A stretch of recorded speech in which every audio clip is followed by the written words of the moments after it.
রাজধানীর foreign service একাডেমিতে জাতীয় ঐকমত্য কমিশনের সঙ্গে বৈঠকে অংশ নেয় বিএনপি, জামায়াতে ইসলামী, এলডিপি, এবি পার্টি, বৈষম্য বিরোধী ছাত্র আন্দোলন, জাতীয় নাগরিক কমিটি সহ বিভিন্ন দল ও সংগঠন।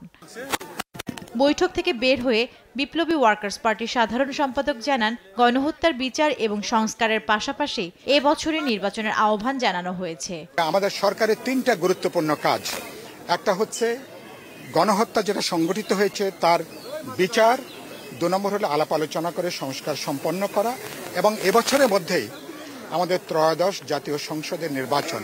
কারণ মানুষ ১৬টা বছর ধরে এই অবাধ, নিরপেক্ষ, বিশ্বাসযোগ্য নির্বাচনের জন্য মানুষ অপেক্ষা করেছে।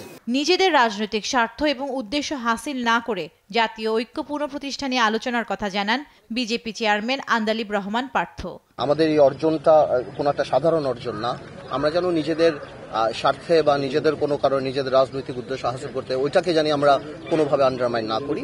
এর আগে বিএনপির স্থায়ী কমিটির সদস্য হাফিজ উদ্দিন আহমেদ বলেন, আগে সংসদ নির্বাচন চায় বিএনপি, আর নির্বাচন কেন্দ্রিক সংস্কার দ্রুত শেষ করার আহ্বান জানান জাতীয় পার্টির চেয়ারম্যান মোস্তফা জামাল হায়দার। বিশেষ করে নির্বাচনের ক্ষেত্রে যে সমস্ত সমস্যাগুলি আছে, জটিলতা আছে, সেইগুলি দূরীভূত করে নির্বাচনকে ত্বরান্বিত করা, এটাই আমাদের প্রধান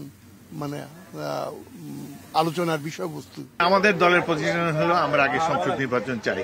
অতীতে যতগুলো তত্ত্বাবধায়ক সরকার এসেছে সবাই প্রথম কাজ করেছে, জাতীয় সংসদ নির্বাচন দিয়েছে। সভায় দ্রুত ত্রয়োদশ সংসদ নির্বাচনের তাগিদও দেয় রাজনৈতিক দলগুলো। জান্নাতুল মোহনা, দেশ টিভি, ঢাকা।